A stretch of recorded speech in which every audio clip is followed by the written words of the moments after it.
তালিকা দেওয়া হয়েছে। আমরা চাই এই তালিকাটা যেন অতি দ্রুত বের হয়ে আইন মন্ত্রণালয়ে প্রেরণ করা হয় এবং বাদবাকি যে প্রায় 10,000 নকল নপিস আছে এদেরকেও একটা জাতীয় কোনো আওতায় আনা হোক। এই জন্য আমাদের প্রধান উপদেষ্টা বরাবর স্মারকলিপি প্রদানের জন্য আমরা এখানে উপস্থিত হয়েছি।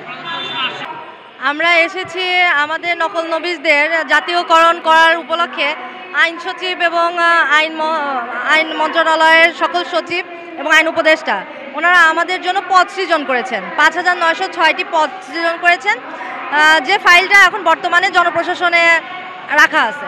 আমরা চাই না যে এই সময়টা অতিবাহিত হোক এবং আমাদের আশ্বাসের উপর থাকতে হোক। আমরা চাই জনপ্রশাসন থেকে অতি দ্রুত সত্ত্বর এটা অর্থ মন্ত্রণালয়ে প্রেরণ করে এই 5,906 জনকে আপাতত তাদের একটা গন্তব্যে পৌঁছানো হোক। আর বাকি যে নকল নবিশ আছেন তাদেরকে একটা আউটসোর্সিংয়ে আওতায় নিয়ে আসার বিষয় নিয়ে কথা চলছে, অর্থাৎ তাদের বেতন ভাতা এই নিয়মটা করবে। এই নিয়মের জন্য এই ফাইলটা এখন আইন মন্ত্রণালয়ে আছে। এই জন্য আমরা আজকে এই মানববন্ধন এবং প্রধান উপদেষ্টা বরাবর স্মারকলিপি প্রদানের আজকে একটা পদযাত্রা করার ইচ্ছা আছে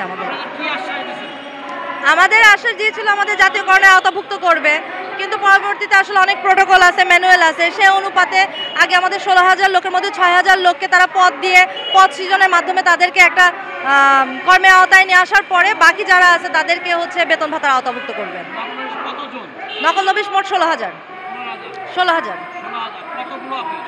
আমাদের 504টা অফিস।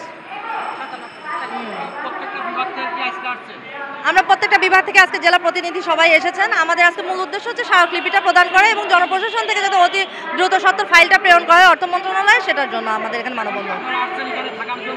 না, আমরা এখানে শুধুমাত্র আজকে একদিনের জন্যই, মানে আমাদের জনপ্রশাসন থেকে যেন ফাইলটা অতি দ্রুত সত্ত্বর বললামই তো, ওটা যেন অর্থ মন্ত্রণালয়ে যায়, সেটার জন্য প্রধান উপদেষ্টা বরাবর একটা স্মারকলিপি প্রদান।